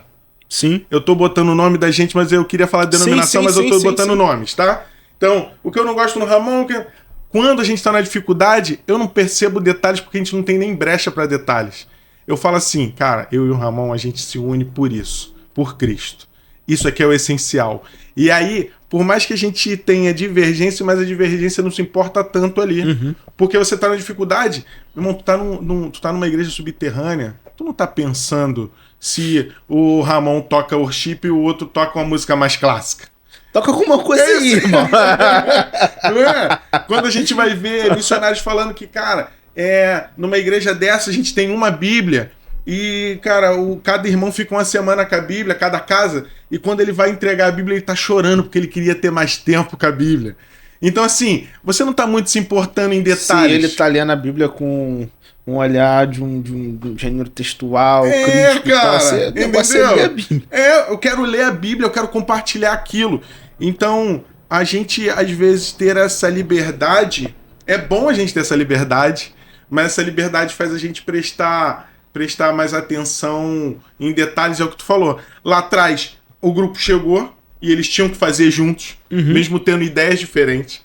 Quando começa a ter esse investimento, e aí a galera começa a falar assim, que eu acho que não é nem uma maldade, mas assim, cara, agora a gente montou uma igreja aqui nesse lugar, a primeira igreja batista, a gente faz um colégio batista e a gente vai criando a estrutura batista, ou seja, por exemplo, a nossa aqui a gente tem uma casa missional e a gente tem uma escola.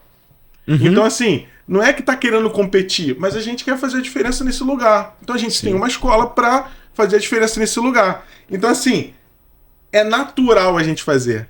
Mas quando eles chegaram na dificuldade, cara, mesmo que a gente tava em guerra lá nos Estados Unidos, aqui não dá pra ter guerra não, irmão. Sim. Com as nossas dificuldades, vamos dar nossas mãos aqui. Sim. A história, quando você fala, ajuda muito nisso, né? Da gente ver que tem hora que a gente acha que tá fazendo algo muito inovador e você vai ver na história e a coisa já tá acontecendo, tem gente fazendo isso há muito tempo. E a história serve também, e eu acho muito legal isso na história, de, cara, olha as coisas erradas. Por que a gente precisa continuar errando nisso? Eu acho muito interessante que a teologia sistemática, por exemplo, ela nos apresenta postulados de fé. Sentenças nos apresenta credos, sabe? Agora, a história da igreja nos mostra o seguinte: beleza, uma coisa é o que você acredita, outra coisa é como você se comporta e movimenta mediante aquilo que você acredita. Uma coisa é aquilo que você construiu aqui. A outra coisa é aquilo que, mediante você construiu aqui, você faz aqui. Entendeu? Então, acho que a história assim, nos permite ver justamente essas coisas, sabe? Coisa que a pessoa diz que acredita. Outra coisa é como a pessoa ela age a partir daquilo que ela acredita. É verdade, entendeu? verdade. Cara, então a gente tem muita dificuldade nas igrejas de estudarem a história da igreja. Eu acho isso uma pena, né? É uma pena não só a história da igreja, mas na teologia geral. E aí tem aquela máxima que a letra mata. E é muito triste quando eu escuto isso. E como você disse, a gente disse lá no começo, como seria bom se todo mundo estudasse. Sim. Se todo mundo fizesse um seminário.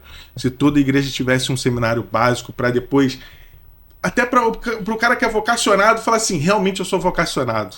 E ele ir para um seminário. Então, assim, isso é muito importante. Cara, dá dicas aí pra gente aí de quem quer estudar. Depois você vai falar da faculdade, que é específica de história lá. Mas assim, que livros você acha que é legal a galera ler pra ter uma introdução, começar? Se tiver séries, se tiver filmes. Cara, no geral, assim, o que você acha interessante? Por onde as pessoas que querem estudar história da igreja no geral ou história da igreja no Brasil, por onde ela começa? Bem, então vamos começar a falar dos livros, então. Vamos lá. Toda vez que eu estou diante de uma pergunta como essa, quero estudar mais sobre a história da igreja, por onde eu começo? Eu acredito que existem algumas literaturas introdutórias que são muito importantes para todo seminarista ou para todo interessado. Sim. Justo Gonzalez, por exemplo, tem uma série chamada História do Pensamento Cristão Uhum. e também História do Cristianismo Ilustrado. Cara, esse livro dele ilustrado é muito bom. É muito bom. É muito Eu bom. começaria por ali, porque eu acho que é uma introdução com substância, entendeu? Aham. Porque tem uns livros que são introdutórios, mas os livros são ruins, cara. Entendeu? É tão introdutório que é ruim. Cara, lá no seminário a gente tem uma expressão que é chamada de... quando a pessoa não gosta muito da pregação, fala, essa pregação foi palhuda, né?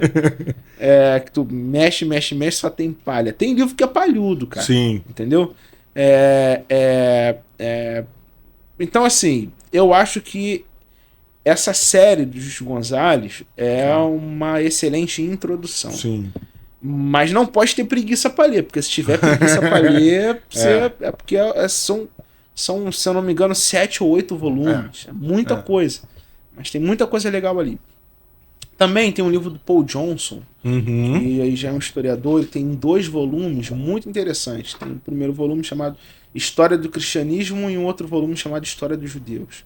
É uma maçaroca assim, de livro desse tamanho, dessa grossura aqui, mas se puder fazer a aquisição desse livro também, para poder conhecer um pouquinho mais sobre, faz.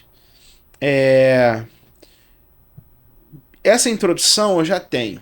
Eu quero ler algumas obras um pouco mais densas. Uhum. Você poderia partir para um Jean Delumeau, que é um historiador francês profissional, que não só escreve sobre temas filosóficos como a história do medo no mundo ocidental, mas também tem livros sobre reforma, sobretudo a reforma magistral, né? Esse movimento que vem de cima de Lutero, de Calvino, de Zwinglio. Livros muito bons sobre a análise histórica e social desses caras, mas não é um livro introdutório, já é um livro mais avançado. E se você quiser também entender, por exemplo, o movimento da reforma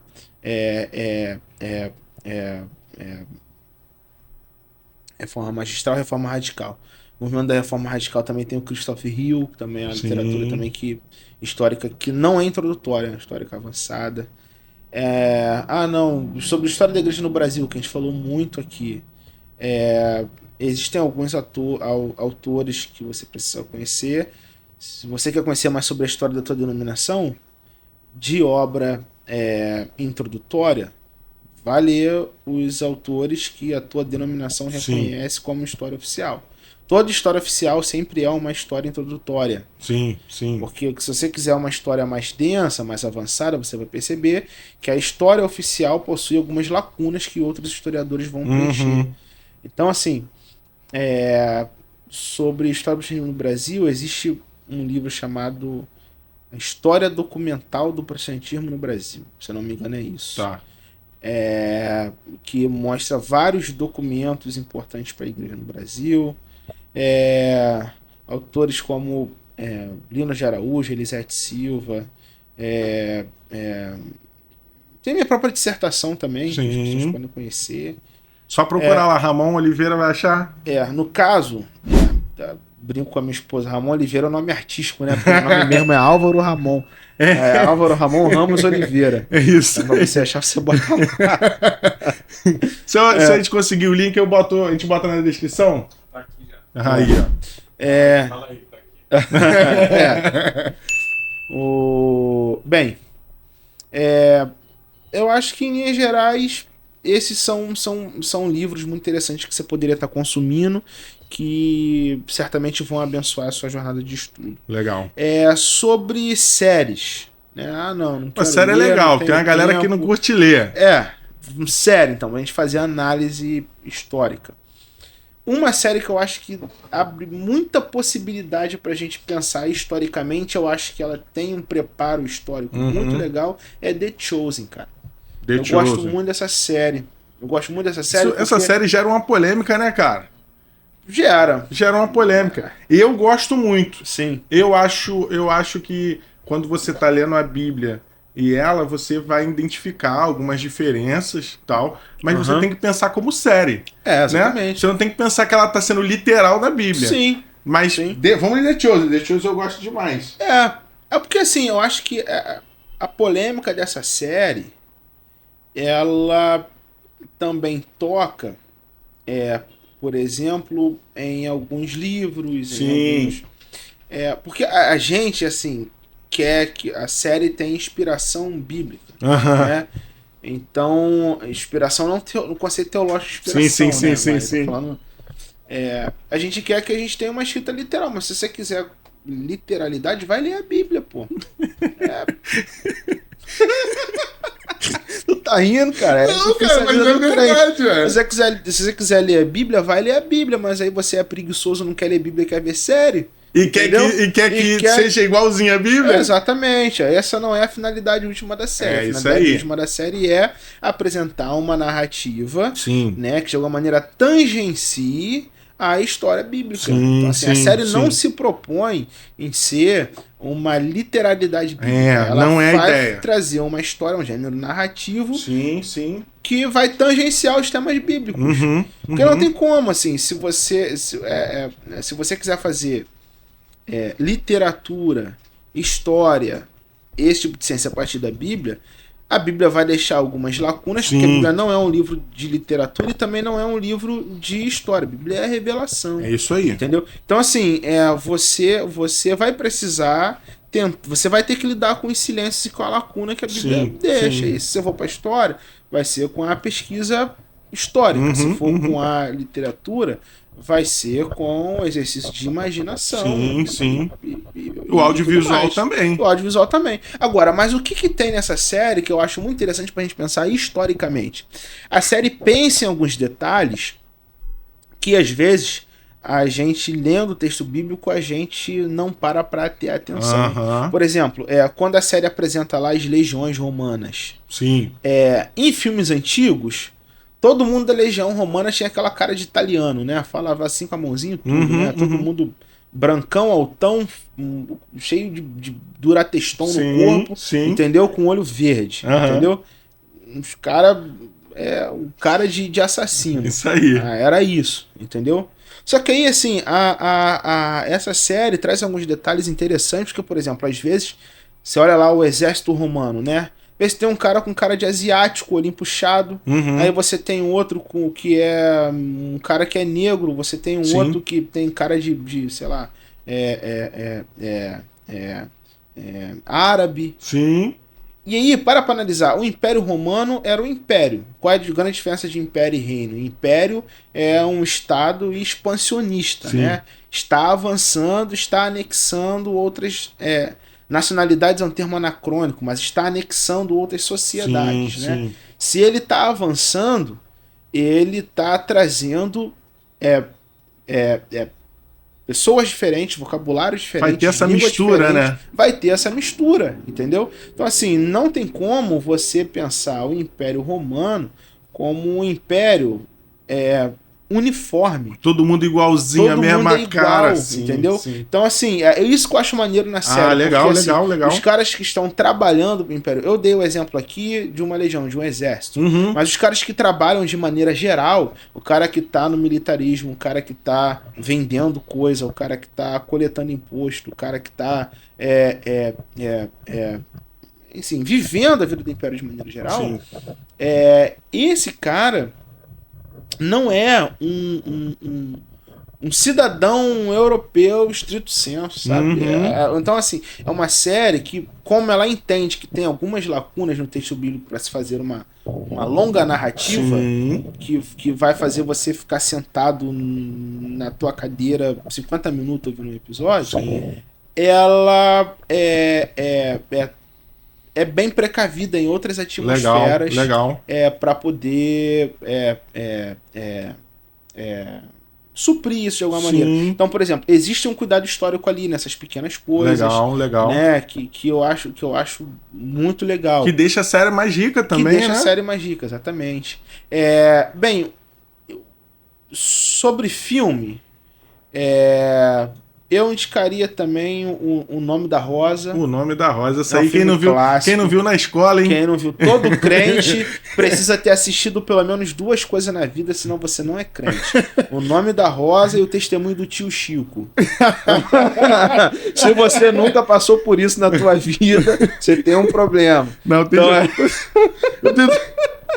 Testemunho do tio Chico, eu tô brincando, Cara, tá, gente? o testemunho. Mas, olha, Mas a o gente da Rosa também. A gente tá vendo tanta bizarrice aí que o tio Chico tá ficando pra trás, Tá cara. ficando pra Tá trás. ficando pra trás. Conhece não, Rodrigo? Tio Chico? Toda criança evangélica já foi aterrorizada. Toda criança evangélica da década de 90, dos anos 2000, já foi aterrorizada. Por isso, em algum momento... E ele toda hora dando um golinho e falando: É minhas cordas são de borracha. Então eu tenho que molhar elas toda hora. Isso aí. cara. Cara, é muito bom. Mas o nome da Rosa, o nome da Rosa é bom. Filme importantíssimo pra gente entender essas comunidades monásticas, o cristianismo medieval e tudo mais. Então, assim, assiste esse filme. Também sobre medievo, né? Existe uma série que a série não vai tocar diretamente em nada de teologia, não. Mas Vikings é uma série muito interessante. Sim. Não é uma série evangélica, tá, gente? Na verdade, é muito pelo contrário. Aham. Tá? Mostra um povo, uma sociedade pagã como sociedade agente. Sim. Mas também tem muito cuidado em mostrar o que foi essa relação entre igreja e Estado, Sim. né? Entre igreja e as monarquias medievais, medievais e modernas. Então, assim, é muito legal também, porque mostra, assim, alguns detalhes, negociações políticas envolvendo a igreja. Muito interessante também. Muito, né? Mostra bastante. Filme também, fizeram um filme recentemente, esqueci o nome do filme, mas um filme que fala sobre a história do Dietrich Bonhoeffer. O que tava no cinema Tava agora? no cinema agora, pô. Meu Deus do céu, fui assistir o filme. Filme bom, eu não tá. esqueci o nome do filme. O Renato Dá um vai Google colocar aí, pra ó. gente. É um filme muito legal também. Muito legal, muito legal. Porque fala sobre fala sobre a igreja no universo contemporâneo. A redenção, né? a história redenção. real de Bonhoeffer. Exatamente, ó. Já temos aí o nome do filme. É um filme que ele fala sobre a história da igreja, sobre a figura de Bonhoeffer, entre aí a Primeira Guerra Mundial, período entre guerras, Sim. Segunda Guerra Mundial, como a igreja existiu na Alemanha, o movimento da igreja confessante, também a igreja nazista na Alemanha. Também é uma produção nova muito maneiro, Muito legal, vale muito cara. a pena dar uma olhada nisso. E o Bonhoeffer estudou no Union, né, um seminário norte-americano, que também fala sobre a realidade das igrejas da segregação racial nos Estados Unidos. Sim. Então, sei lá, são algumas referências aí que eu certamente daria, né? Esse filme dava pra fazer uma série assim pra... Tem coisas que estão pequenas no filme que podiam aumentar. Podiam aumentar pra contar mais, né? O período dele nos Estados Unidos Sim. e como é que ele chega na igreja lá. Exatamente, então sim. isso poderia ser aumentado. Com certeza. Né? Com certeza. É bem interessante esse filme, cara. Infelizmente, quando eu fui no cinema assistir, eu acho que tinha 5 pessoas na sala, cara. Não. 5 pessoas na sala. Não sei, a galera não gosta muito de filme de... Todo filme de igreja, seja evangélico, católico, ortodoxo, eu vou ver. Esses dias eu fui assistir Conclave. Eu tô com muita vontade de assistir. Cara, os últimos 5 minutos do filme são aterrorizantes. Então já vai sair no adianto. Prime? Vai sair no Prime. Eu já adianto pra você que foi de 100 a 0 e nos últimos 5 minutos. Mas independentemente disso, tinha isso aí. E tinha no cinema. Eu, minha esposa, e mesmo assim... Pra Conclave? Minha esposa, e mesmo assim, porque eu falei, amor, a gente vai lá assim, vamos ver um filmezinho aí rapidinho. Você obrigou ele a assistir. Vamos ali rapidinho. Sim. Talvez só o Ramon assistiu. A Emily pode ter tirado um cochilo. Vamos ali rapidinho. A Emily saiu de um plantão e falou: vou dar uma dormidinha aqui de leve. Vou aproveitar esse escurinho aqui e tudo. Então, assim, eu e ela, né, que ia dar um pulo lá, comprar alguma roupa. Eu falei: não, já que a gente vai comprar roupa, vamos ali ver o Conclave. E mais uns 3, 4 pessoas. Isso é uma pena. Eu gosto também de assistir, por exemplo, assisti Dois Papas, achei bem interessante. Também já assisti. Eu gostei mais de Dois Papas do que de Conclave, mesmo? Eu gostei. Eu gostei muito de Dois Papas. E, tipo assim, mostra assim, um pouco do universo por trás. Eu espero assistir isso em Conclave também. Não assisti. Cara, eu tô com uma expectativa, eu tô querendo ver a série que tá na Amazon, eu não comecei a ver ainda, aquela série de Davi. Ainda não assisti. Não? Conheço. Tu tava sabendo dessa série? Não, tava não. Casa É? de Davi, na Amazon Prime. Vou ver. Eu tô querendo assistir, pô, pelo jeito a produção tá bem legal, né? Saiu o 4º episódio. É, Aí tu ó. dá a tua conta da Amazon pro teu amigo aí, pô, assistir essa série. Não façam isso, gente. Mas, cara, eu quero muito assistir. Faz a janelinha pra mim lá, pô. Eu quero- Ramon, parênteses, amigo. Eu quero muito assistir. Quero muito assistir também. E eu acho muito interessante, cara. A gente precisa assistir até pra saber o que tá acontecendo. Eu acho que a galera se fecha muito e não vê o que tá acontecendo fora, na cultura. Até pra você ter certeza. E eu acho isso, acho que você comentou isso lá no começo. Às vezes a gente vê o de fora, fortalece o que a gente acredita. Cara. Sim. Né? Sim. Faz a gente ter mais certeza do que a gente é e do que a gente acredita. E eu acho isso muito, muito interessante. Cara, eu queria que tu falasse um pouquinho agora do curso lá de História, que eu acho que, se eu posso estar enganado, mas eu acho que no Brasil é um curso de História, porque é uma faculdade de História, mas também tem essa ênfase na questão do cristianismo. É reconhecida pelo MEC.